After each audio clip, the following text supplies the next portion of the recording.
Good morning, Markle Church. How are we doing this morning? I want to invite you guys all in the hallways to come on in and have a seat. I'm going to welcome you to Markle Church this morning. Those of you that are joining us online, I want to welcome you as well. We're so grateful that you would allow us to be a part of your day, your morning, even if you are at home on your computer or device right now. We want to welcome you into the service. I hope you guys all had a great weekend, great Thanksgiving, saw some family. Anybody eat too much? Yeah? Some food comas, they're still asleep, so they would have raised their hand otherwise. But any pumpkin pie fans in the room? Pumpkin pie? Yeah. The worst dessert in the history of mankind. It's the worst, the absolute worst. Give me anything else other than pumpkin pie. I absolutely despise. Anybody hate pumpkin pie? It's just gross. I don't know if it's the tech. I have no idea. There's not many desserts I hate. That's one of them. But hey, we are so glad that you would choose to worship with us this morning.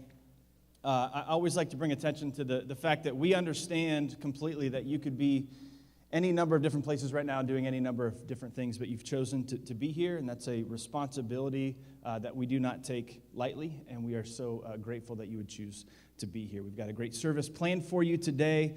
Tim is wrapping up our series, and we're getting ready to launch into our Christmas season and our Christmas series beginning next week, and we're looking forward to that. It's always such a fun time as far as the church goes, but just in our culture, I just think it's just such an enjoyable season to be stepping into. And so before we get into worship today and before we hear from Tim, I would love it if you would just stand with me. I'd love to pray for you and over you as we begin our time of worship. Let's pray. God, thank you for who you are.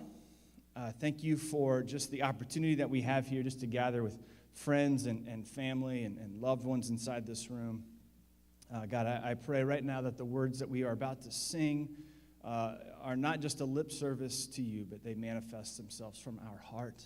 God, you are a God who deserves to be worshiped, and that's what we are going to do in this moment. God, I pray that you,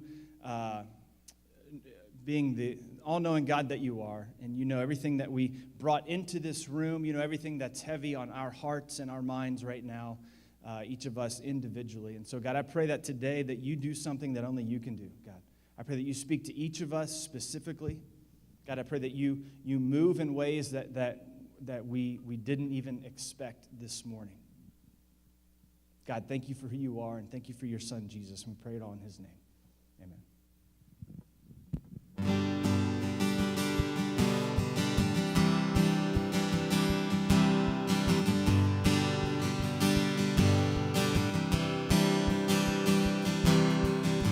Was an orphan lost at the fall, running away when I'd hear you call. Father, you weren't your will. I had no righteousness of my own. I had no right to draw near your throne. But Father, you love me still. And in love before you laid the world's foundation, you predestined to adopt me as your own. You have raised me up so high above my station. I'm a child of God by grace and grace alone.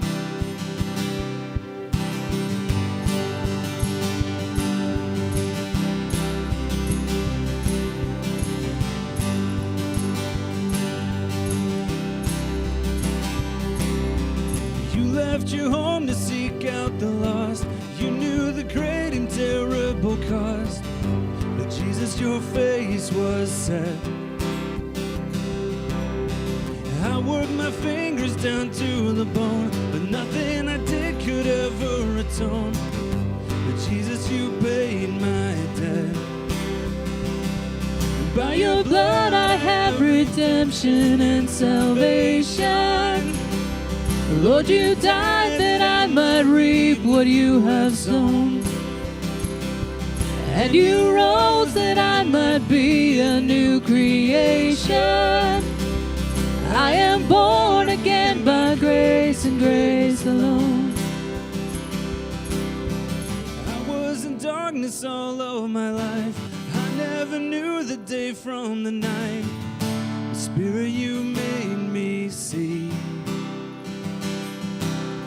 I swore I knew the way on my own.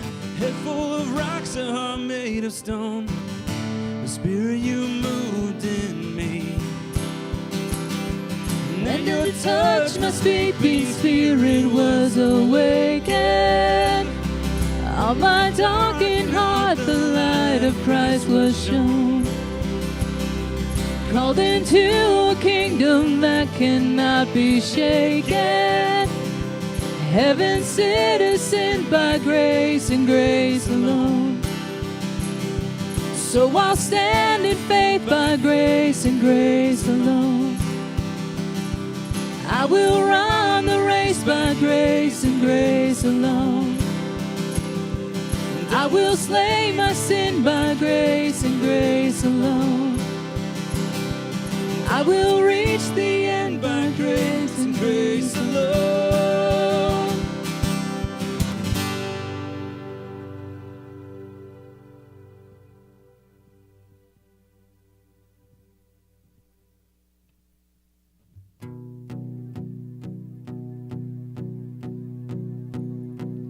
Grace, what have you done?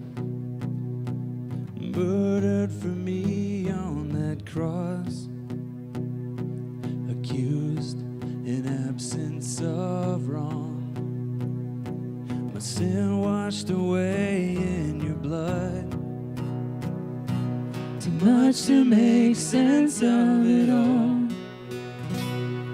I know that your love breaks my fall. The scandal of grace, you died in my place, so my soul will live. Oh, to be like you, I give all I have just to know you. Jesus, there's no one beside you. Forever the hope in my heart.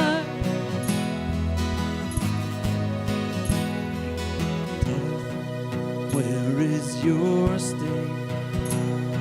Your power's as dead as my sin.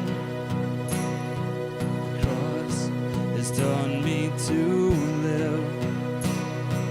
In mercy, my heart now to sing.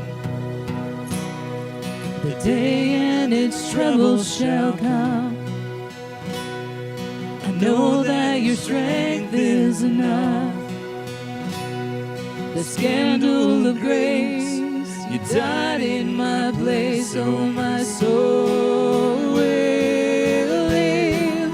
Oh, to be like you, I give all I have just to know you. Jesus, there's no one beside you.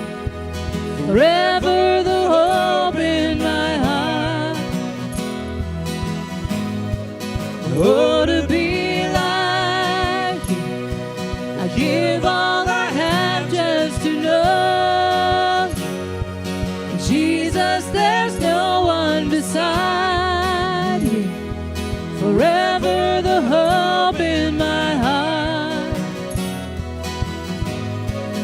And it's all because of you, Jesus, it's all because of you, Jesus, it's all because of your love that my soul will live.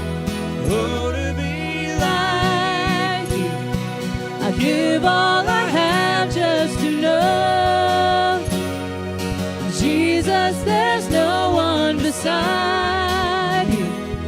Forever the hope in my heart. Oh, to be like you, I give all I have just to know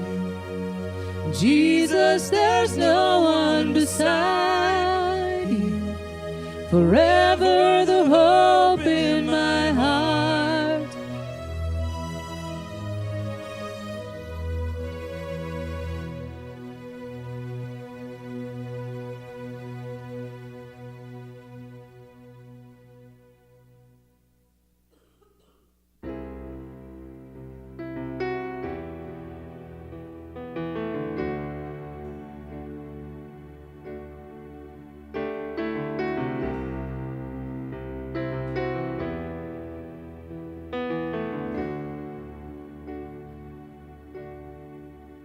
You give life, you are love, you bring light to the darkness, you give hope, you restore every heart that is broken.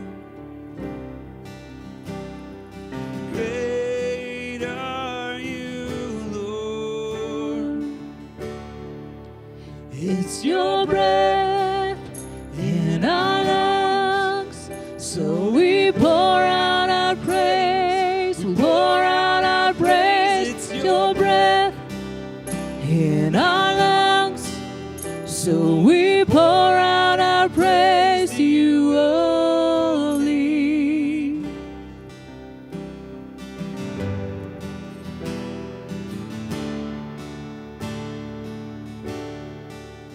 You give life, you are love, you bring light To the darkness, you give hope, you restore you restore every heart that is broken. great Are you, Lord? It's your breath in our lungs, so we pour out our praise. We pour out our praise. It's your breath in our lungs, so we pour out our praise to you only. It's your breath in our lungs, so we pour out our praise. We pour out our praise. It's your breath in our lungs, so we pour out our praise to you only.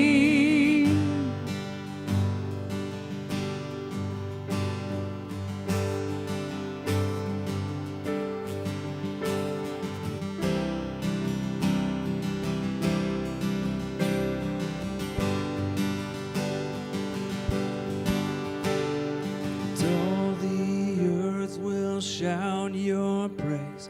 Our hearts will cry, these bones will sing. Great are you, Lord. Sing that again. And all the earth will shout your praise. Our hearts will cry, these bones will sing. Great are you, Lord. And all the earth will shout your praise. Our hearts will cry, these bones will sing. Great are you, Lord. It's your breath in our lungs, so we pour out our praise. We pour out our praise. It's your breath in our lungs, so we pour out our praise to you only. It's your breath in our lungs, so we pour out our praise. We pour out our praise. It's your breath in our lungs, so we pour out our praise to you only.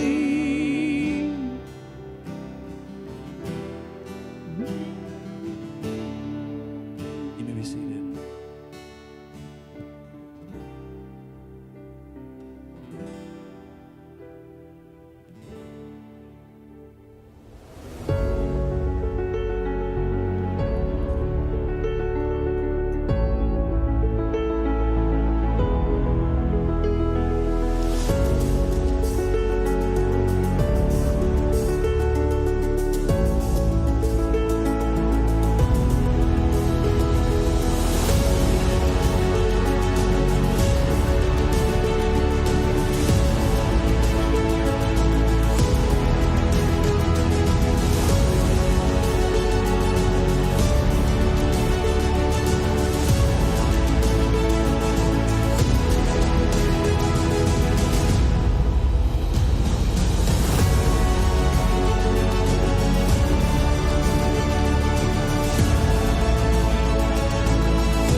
Good morning, everyone.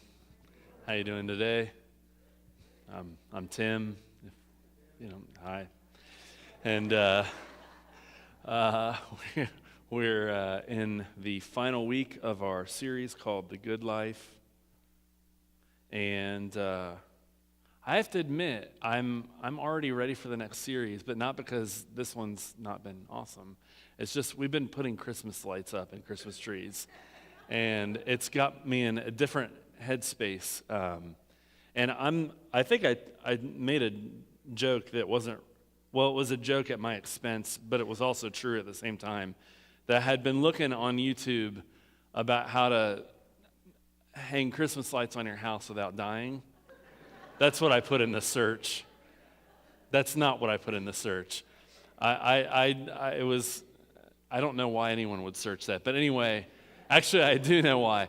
Because I don't like being on a ladder. But I had that experience yesterday. We put up our tree and put stuff up inside the house. And my son Leo is all about Christmas lights right now. I'm not sure it's ever going to end. He's been asking. In fact, since people put Halloween displays up now, he's been seeing Halloween lights on people and saying Christmas lights. He's been that ready for it for a while. So I was like, I have to try to do something.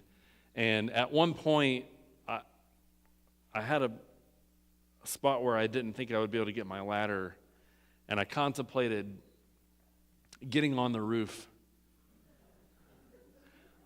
I don't like heights. I should add that. So it wasn't exactly the being on the roof part that bothered me. It was the going from ladder to roof. Anybody else have that experience?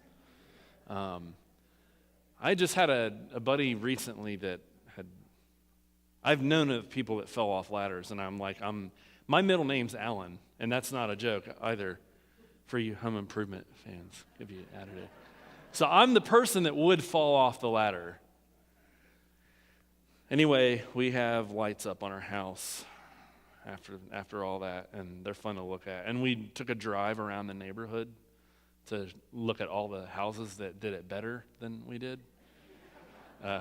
So Leo could be amazed at somebody else's lights on their house. But actually, this was cool, though. This actually happened. At one point, we circled around our neighborhood to go to another part of the neighborhood, and as we were coming up past our house, on the drive, Leo was like, oh, here comes another cool-looking house.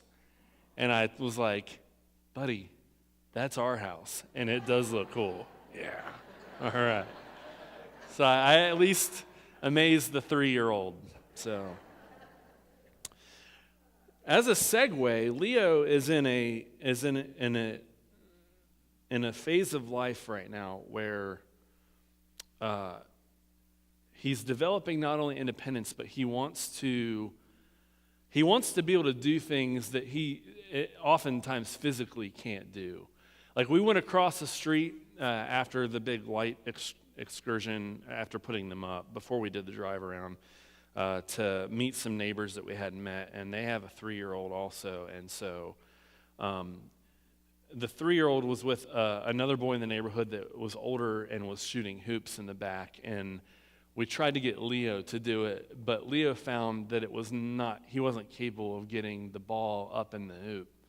So he decided to play a different game, which was roll the ball down the hill and chase after it, which the other kids that wanted to actually play basketball, I thought they were going to lose it, but they ended up playing the down the hill game with him, so that was very nice of them. But the downside to this is sometimes a 3-year-old, when they can't do the thing that they want to do, this is going to shock you all, they lose it. And I don't just mean like, they want what they want and they get mad that you won't get it. I'm saying like, we had a smaller like marble maze, and he tried to put it together on his own to roll marbles down it, and pieces kept falling off. And at one point, he just picked up the whole thing and just chucked it in the ground, started crying because he couldn't put it together properly. A third instance of this, although he didn't lose it, but he really wanted to touch the star on top of our tree. But I don't know if you know, 3-year-olds don't have like NBA height. So he couldn't reach. So he started jumping up. I need you to pick me up so I can reach it. So I lifted him up so he could touch the tree, and he just tapped it real quick, and he was like, all right, I'm good. That's all I needed to do. You know, it's funny because when you think about a 3-year-old not being able to do something and them getting agitated by it, it's at times cute, and at other times, if I had hair, I would want to rip it out. But I shaved it off, so I don't have to do that. But basically, you know, we can laugh at a 3-year-old doing that. But I think if we're honest with ourselves, many of us attempt to try to do things, want to do better at things, want to change things, and yet we find ourselves repeatedly incapable of getting to where we want to go, achieving what we want to achieve, doing what we want to do, maybe even falling back into habits that we don't want to be doing anymore. And I don't know about you, but you know, when I'm in that kind of place, I can get frustrated. Maybe not throw the maze parts down and cry in a puddle of tears, kind of frustrated. It depends on the situation. But I can get very frustrated that I feel like I'm taking a step backward, or that I'm not able to, you know, hit the mark that I want to hit. And, you know, in this series, The Good Life, as we've been studying through the book of Ezra, this book is written about a people returning from exile. And if you've been following, not just in this series, but in the series that we've done throughout this year, we've talked a lot about the people of God and the way that God has brought them up and told them to live this good life in obedience to Him, and yet they are incapable at every turn of following through. They're constantly taking steps backwards or just outright going off the path. And this becomes a problem on repeat for them. And so eventually, despite the warnings, they end up in destruction and exile. The Babylonians come in and they conquer and they wipe out not only the people and take them out of their land, but they wipe out their place of worship. And yet there's this remnant that God is going to allow to come back into the land. And when we get to the book of Ezra, these people are trying to reestablish themselves in their home. And they're not only trying to reestablish themselves in their home, but they're trying to reestablish the good life. They are trying to reestablish right ways of worship, and they're trying to walk in step with God so that they don't revert back to the ways that got them put in the state of exile to begin with. And as we've detailed this book, and it's an odd book. It can feel choppy if you read through it. There are points of genealogy. There are points of worship practice that we're not accustomed to. And even as we're going to see today, sometimes the story can go from narrating about Ezra to being from the first-person perspective of Ezra. And so it gets a little bit choppy to read. But essentially, if you read through this book, what you find is that the people start off on the right foot. They get back, and they don't try to reconstruct their place of worship, but try to reconstruct their practices of worship before anything. And then this guy Ezra comes along, and as we learned about him last week, he's a person that's got a family lineage that just screams leader, and he ends up taking up that task, and he comes to instill the practices of the people. He seeks to not only learn the scriptures himself, but to live them out and to lead others to do the same. That was our key from last week. Learn, live, and lead from Ezra. And so you might think that all this is going to end well, right? But if you know me by now, when I get that smile, that means it's not going to end well. You see, by the time you get to the end of the book of Ezra, Ezra is coming, he's trying to establish these practices. And when we get to chapter 9, which we're going to look at today, he receives a devastating report. The people have done something that they ought not to have done. And I'm going to admit to you that when we look at this, it's a little bit of a controversial subject that becomes controversial because it's been read or taken or even applied the wrong way. And we'll talk about that openly here. But ultimately, what we're going to figure out here is that despite the will of the people to go the right path, to not end up going backward, to not end up veering off the path, and to not end up in exile again, their will lacks the power. And that becomes problematic. And so, if you're inclined to read along with me, I'll have some passages on the screen here. We're going to look at Ezra 9. We're actually going to look at the whole chapter and a few verses of chapter 10 this morning. I'll probably stop along the way at different breaks. So I want to read the first 4 verses here for just a moment. I'm reading from the New English Translation, by the way, if you are so inclined to follow, but that's what's on the screen here. So it says, "Now when these things had been completed, the leaders approached me," being Ezra, "and said, 'The people of Israel, the priests and the Levites, have not separated themselves from the local residents who practice detestable things similar to those of the Canaanites, the Hittites, the Perizzites, the Jebusites, the Ammonites, the Moabites, the Egyptians, and the Amorites. Indeed, they have taken some of their daughters as wives for themselves and for their sons, so that the holy race has become intermingled with the local residents. Worse still, the leaders and the officials have been at the forefront of all this unfaithfulness.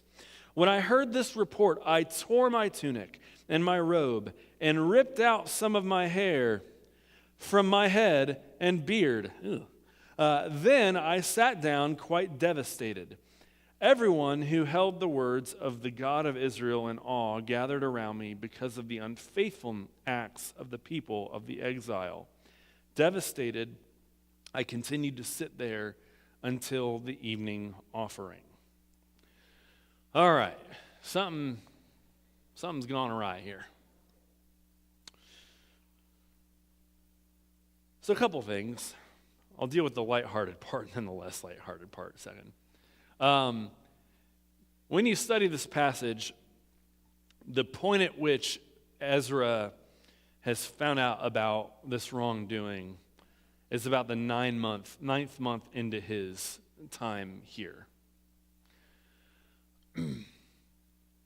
It's very likely that this wasn't his first time hearing about this issue.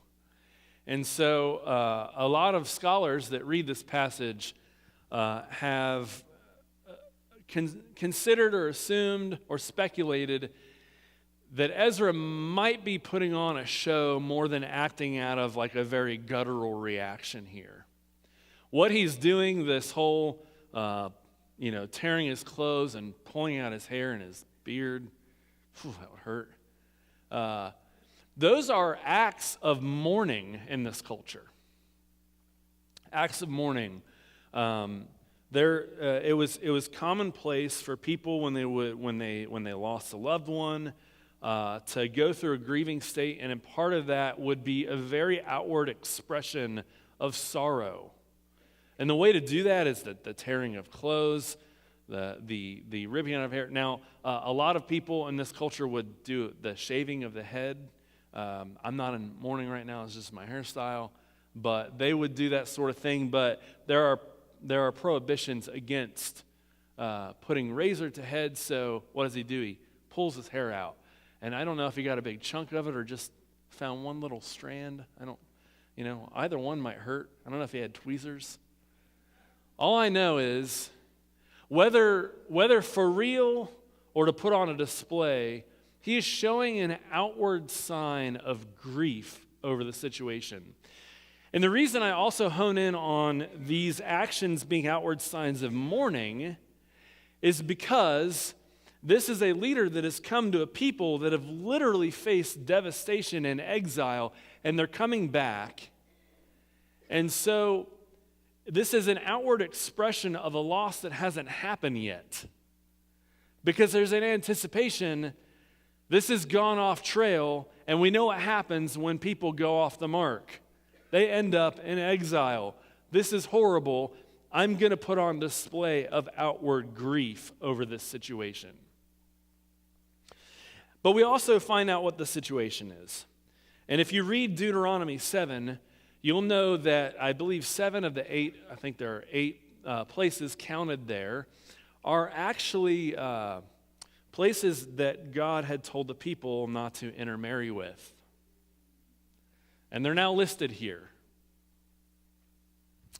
And of course, the language here in the Hebrew really could be rendered holy seed instead of holy race. But the point still stands. What the people have done is they've come back from exile and they've begun to marry the people groups around them. Now, if you remember when they were setting up shop and putting their altar back in place, they were actually afraid that they were going to do their worship exposed by the peoples that are around them. And so one of the reasons to be afraid of that is because you don't want to be attacked by people that have a problem with you doing your thing in this space when they want you to just start doing their thing.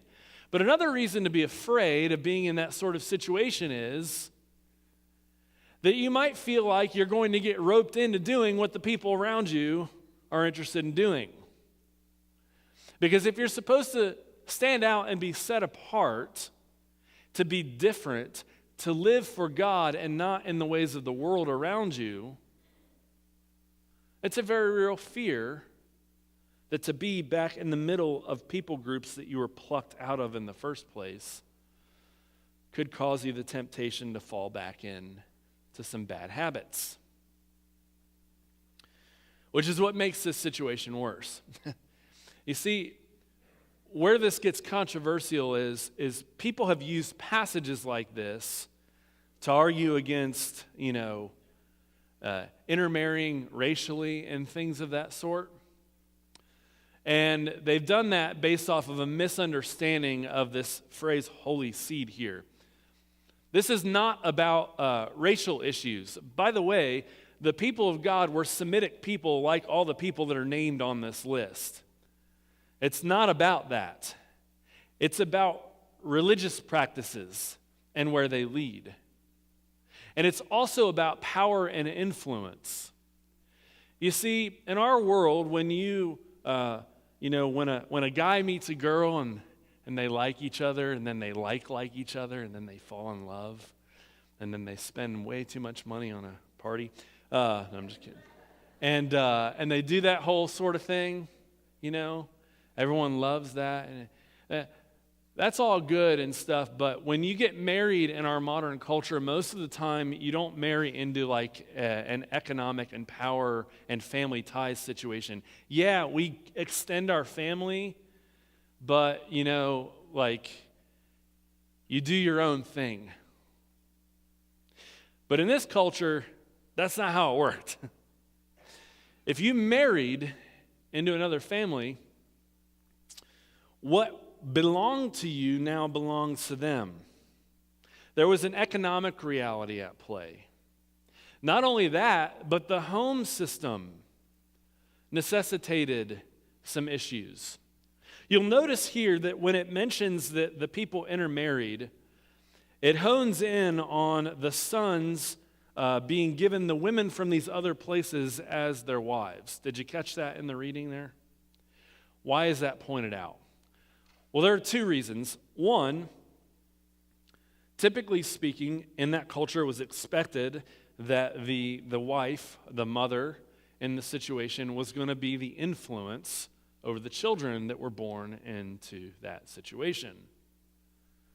So imagine you give your son off to a woman that practices a different religious system than you.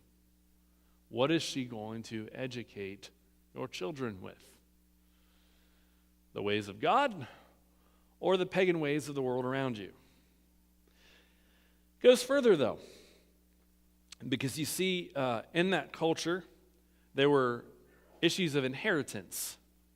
When people died, property, material possessions went into the family. And therefore, what belonged to God's people could end up belonging to the peoples that they weren't supposed to intermingle with because of the situation.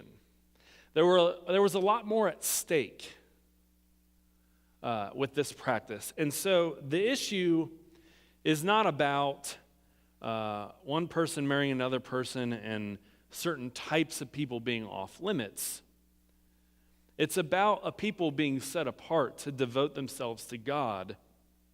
And in intermarrying, their devotion gets pulled away from God and into these other power structures and religious systems. Do you follow with me here on this? So this becomes a big problem. It's forbidden in Deuteronomy. Ezra, this scholar, knows this. The people ought to know this. He's come here to teach them, to lead them. They've come out of exile. They're trying to reestablish their way of life. They're trying to stay on the right path to God. And they have gone and they've broken one of the commands all the way back in Deuteronomy.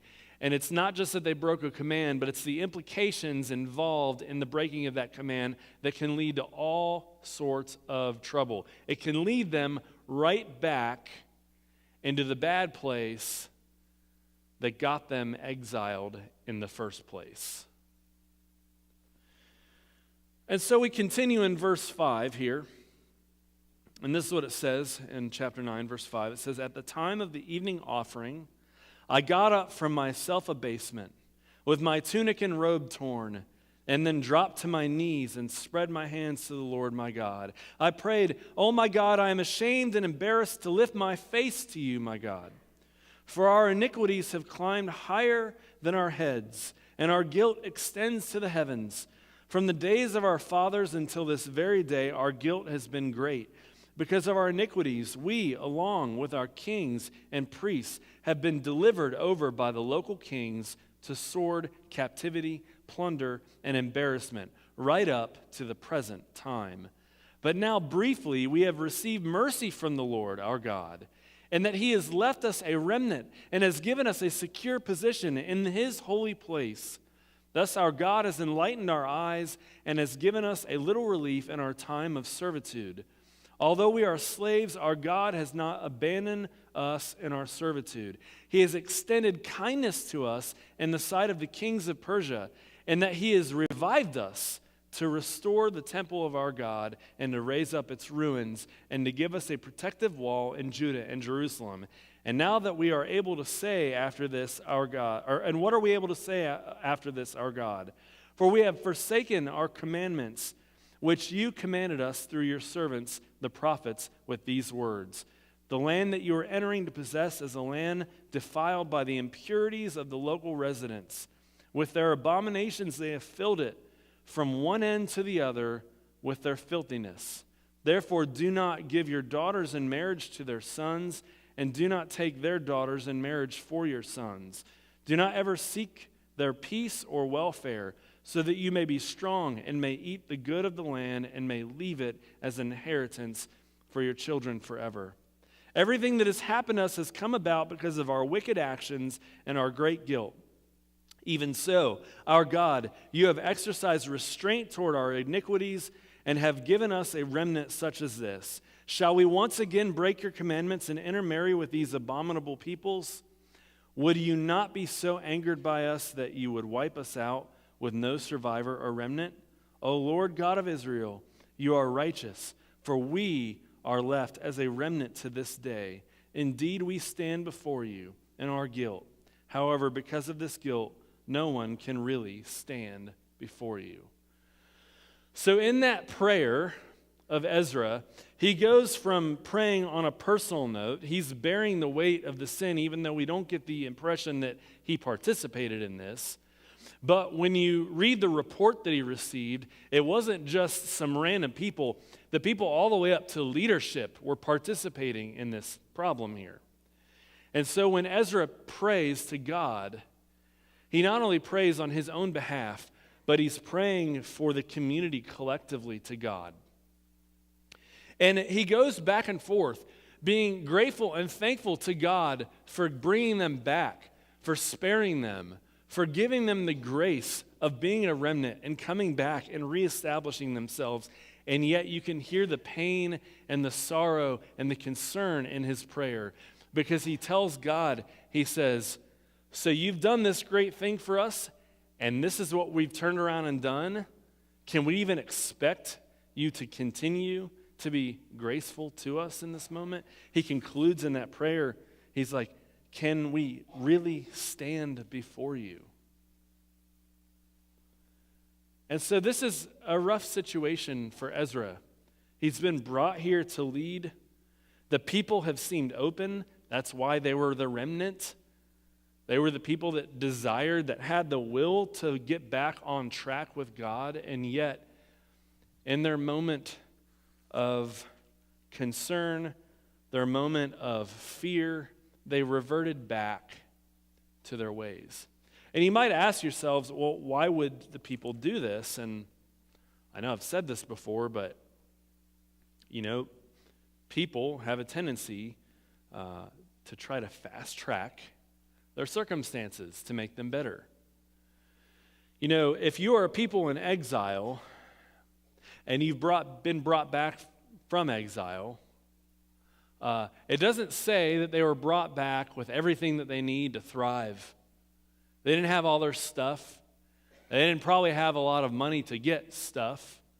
They were in a bad circumstance. Yeah, they were back home, but they had nothing to show for it. And so what do? Well, we can wait and hope things get better, or we could marry into or give ourselves into marriage with these other people around here and get some of what they have. That'll work out, right? No, it won't. But that's what's going on here.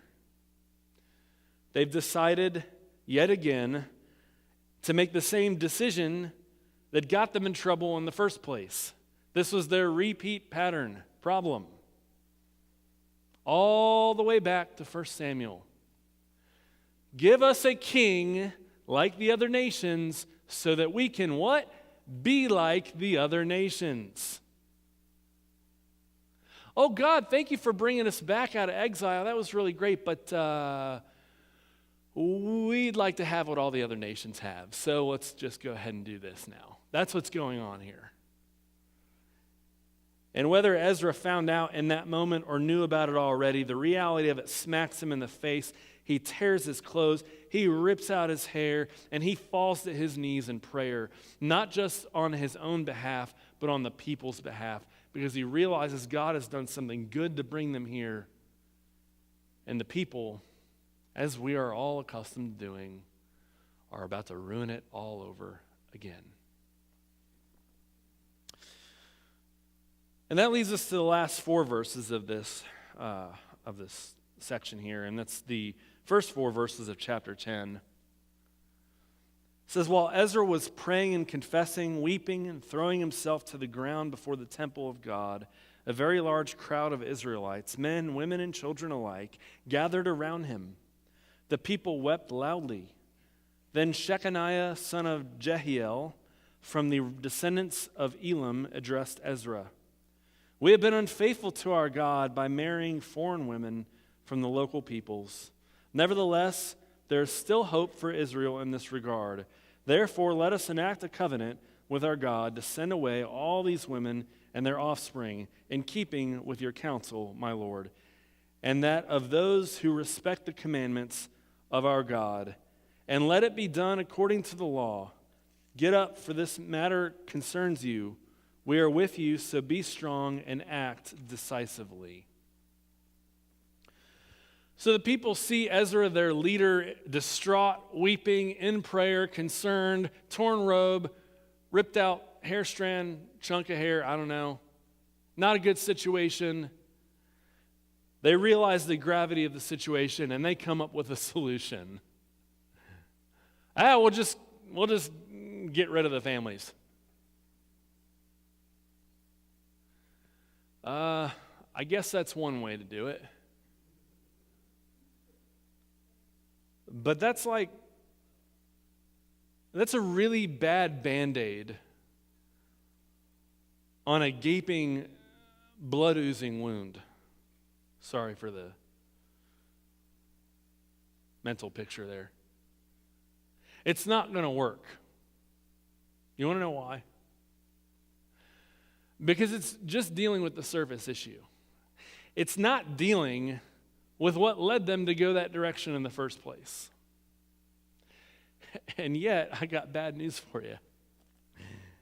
Chapter 10 is the last chapter of Ezra. And if you go on reading, what you end in is a section that names off the list of people that took foreign wives. That's the end of the book. A real heart warmer. What are we to do? What are we to do? Well, the reality is if you follow the whole story that we've been following and beyond, if you go all the way back to Genesis, but even if you just start in 1 Samuel where we started way back when, and you keep going on, you'll find that there is a core problem not only with the Israelites, but with people. Even the most do-gooding types, those that have the will, those that have the willpower to do what is good, lack the power on their own to do it. That's why our bottom line for today is that when we have the will but lack the power, God provides the power to live out His will. When we have the will but lack the power, God provides the power to live out His will. Our solutions probably aren't going to get the job done. Yeah, the people can send the people away because that won't create more destruction. There's nothing better, right, than just completely dismantling a family. That's really going to fix the world. It won't. But that's the thing. They just want to deal with the surface level issue. And the reason why really is the whole reason that they got into that mess in the first place is because they wanted things to go well for them. And when they realize or are reminded that things don't go well for you when you deviate from God's plan, they think, well, it doesn't matter who we hurt, we'll just get rid of the problem and then things will go well for us. And at the end of the day, all they're concerned about is things going well for them. Which is why in the bottom line here, I point out here that when we have the will but lack the power, God provides the power to live out His will, not ours. Which is actually the root of the problem in the first place. You know, at the beginning, I used my son as an example. You know, he's a little 3-year-old and doesn't have the height and doesn't have the mental capacity yet, doesn't have the dexterity with his hands to do everything that he wants to do. But the will is there. But he needs something bigger than himself. He needs someone to delicately put the parts of the maze together so that it doesn't tumble over. He needs someone to pick him up so that he can reach the star on top of the tree. I don't fault him for being upset. None of us like not being able to do the things that we want to do, especially when what we want to do is good and right. So I ask again, like I asked at the beginning, anybody else in here ever get stuck walking backward when you want to move forward, when you want to improve, when you want to do what's right, when you want to stop doing something that has a stronghold on you? It's very frustrating. Very much frustrating. I know I have my own issues with those things. I often tell people that my biggest sin issue is worry. You know, Jesus actually says, don't worry. It's a command. And I've shared with you all that I deal with anxiety. And the funny thing about anxiety is anxiety itself isn't the problem. As I've learned that worry and fear are the problem. And oftentimes, they're really rooted in a fear of losing control. And if I get down to it, most of my bad habits and bad actions and bad words root themselves in a fear of losing control. Fear that I can't control my own betterment. Fear that I can't control what happens to those that I love. Oh my gosh, you want to get me going? You want my kid to get me going? Whew. Running too fast from room to room when I can clearly see, or I think I can clearly see, is going to smack into a wall. Whew. Especially after I have to tell him 3 times. Then I start doing the angry dad thing. I start yelling. And I don't stop until I get his attention, which isn't exactly what I want to do in the first place. Because he has to learn the hard way sometimes, as I've heard from someone in the room before. B, the outcome I'm worried about might not be the outcome. He might learn to be able to navigate where he's going quickly. Yeah, exactly. See? You can pile it on. I can take it. We're good. But the thing is,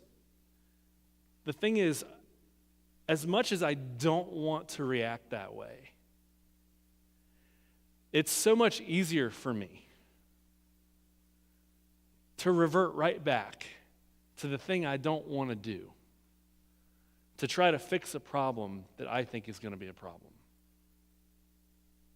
And I could reel off a bunch of different examples, but you get the point.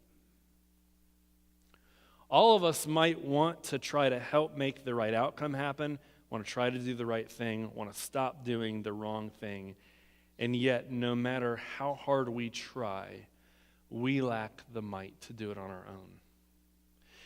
It's easy to read the story of the Israelites and think, oh, these knuckleheads.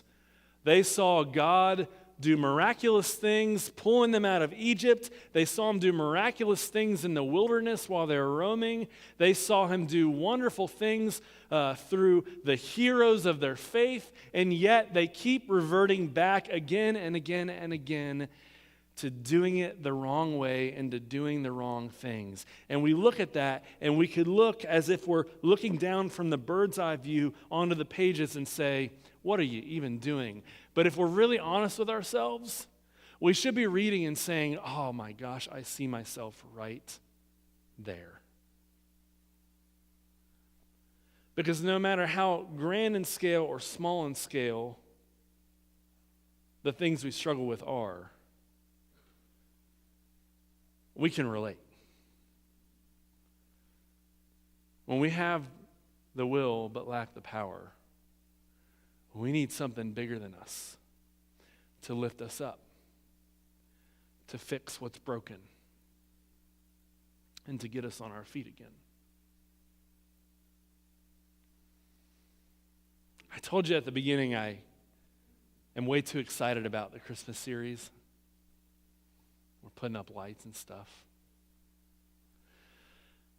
Sadly, even though Ezra is one of my favorite people in the Old Testament because I I love a Bible geek that tries to help people learn and live out their faith. I want to emulate that. Ultimately, while we need each other, as I said last week, because it's who you know, not what you know. You remember that anyway? The truth is that we need something beyond ourselves. Because if we don't have what's beyond ourselves, we'll keep falling back into the same patterns again and again and again. And that's what happened to the people. And all of a sudden, if you keep reading through the Old Testament, it just stops. There's all the warning, all the calamity. And then there's this period of time before Jesus comes along. And things didn't improve much by the time Jesus got there. But that's the key. By the time Jesus gets there. See, next week, we're going to start our Christmas series called Noel, which is a word that means to be born. And we're going to contemplate the birth of Jesus. Because the reality is that God doesn't leave us stuck without power. He has given us the power through His Son and through His Spirit to live out His will. And that is a wonderful, wonderful story. He doesn't leave His people to their own devices, their own frailty, and their own faults. He doesn't leave us alone. He sends His Son to be God with us. So I hope you'll come back next week as we start doing that. In the meantime, though, to remember what Jesus has done for us, I hope that you grab communion on your way in.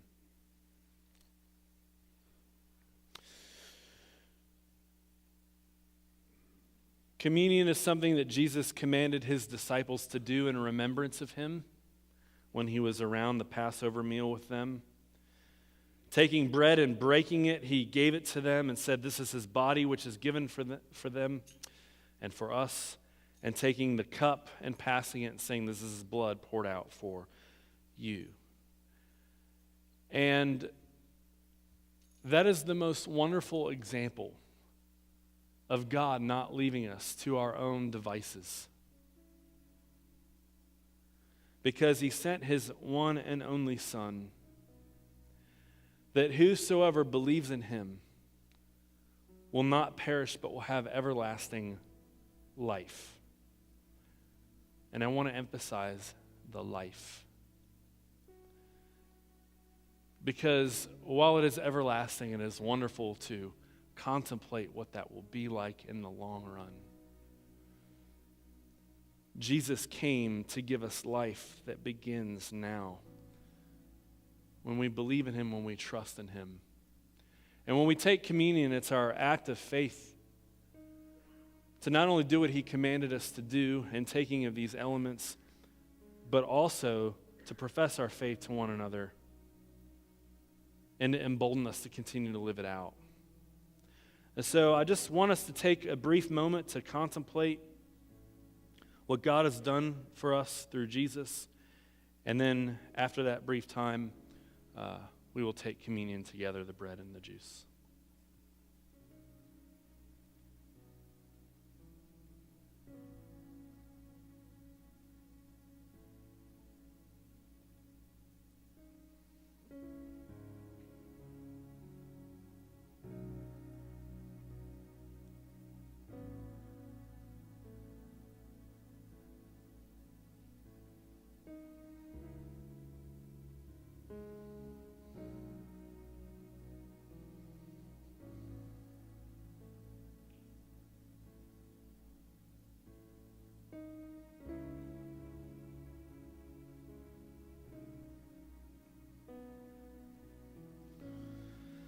I invite you to join me in taking this bread and eat. This is His body, which is given for us.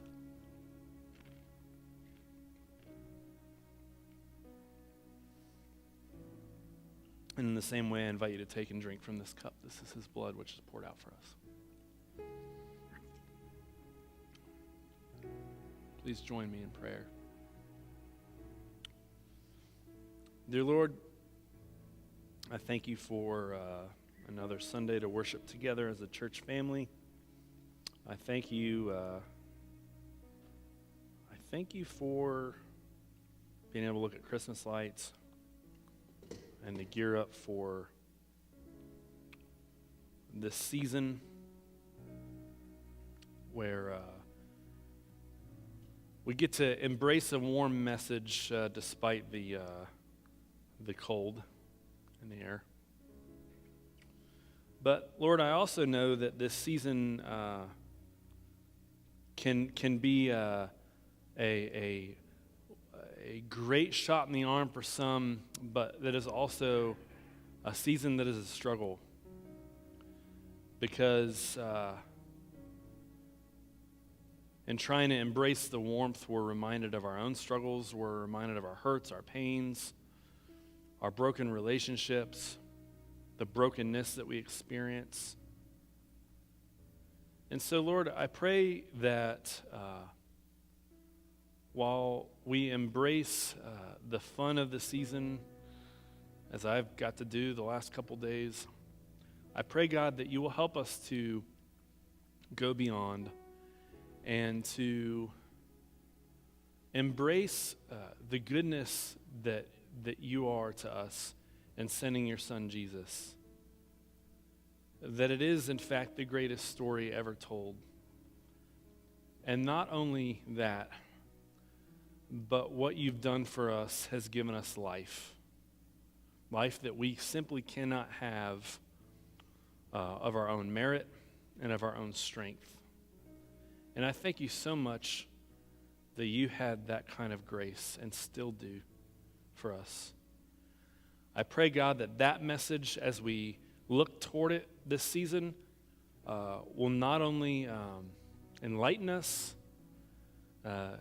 give us strength, but I pray that the reality of that story coming to life in our life will give us the strength to honor you in all that we say and do. And we pray these things in your Son, Jesus' name. Amen.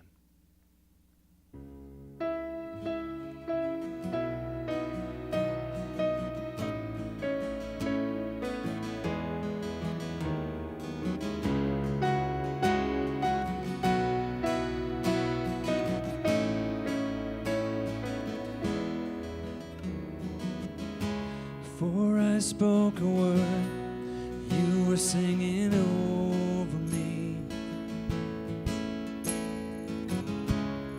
You have been so, so good to me. Before I took a breath, you breathed your life in me. You've been so, so kind to me. Oh, the overwhelming, never-ending, reckless love of God. Oh, it chases me down, fights till I'm found, leaves the 99. I couldn't earn it, I don't deserve it, still you give yourself away. Oh, the overwhelming, never-ending, reckless love of God. Yeah.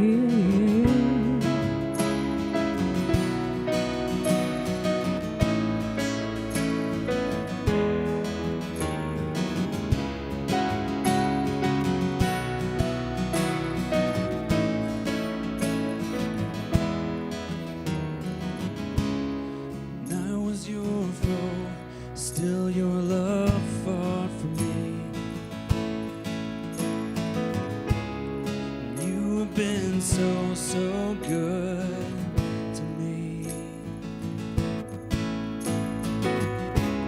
When I felt no worth, you paid it all for me. You have been so, so kind to me.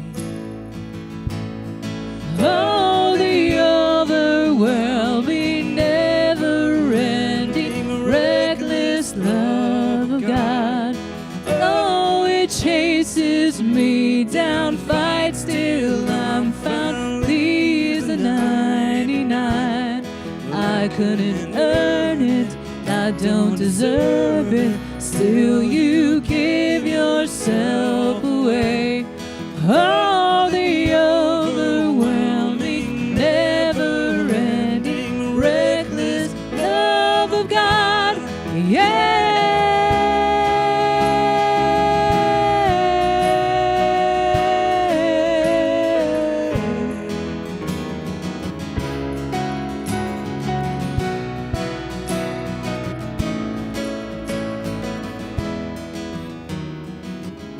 There's no shadow you won't light up, mountain you won't climb up, coming after me.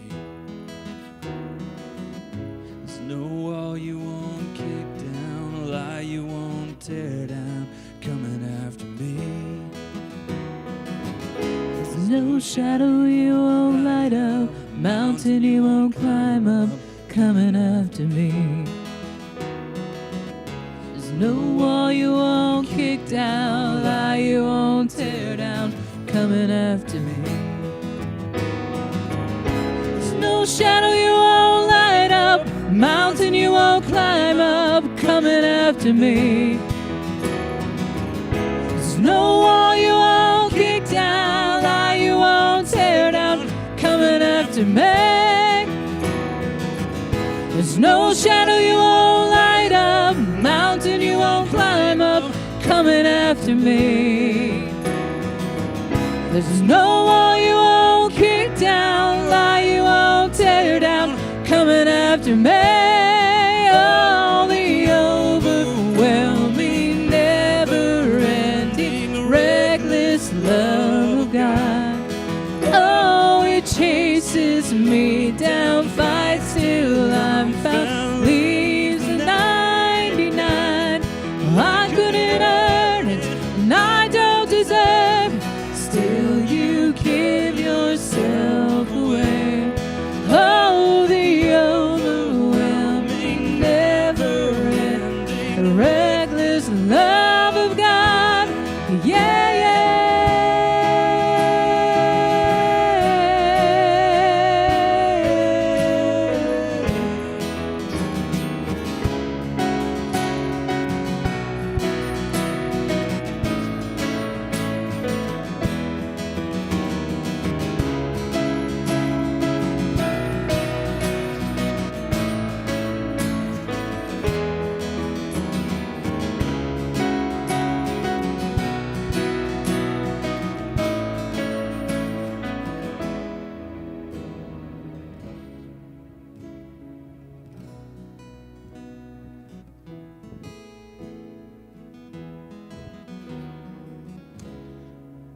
Thank you all for being here today.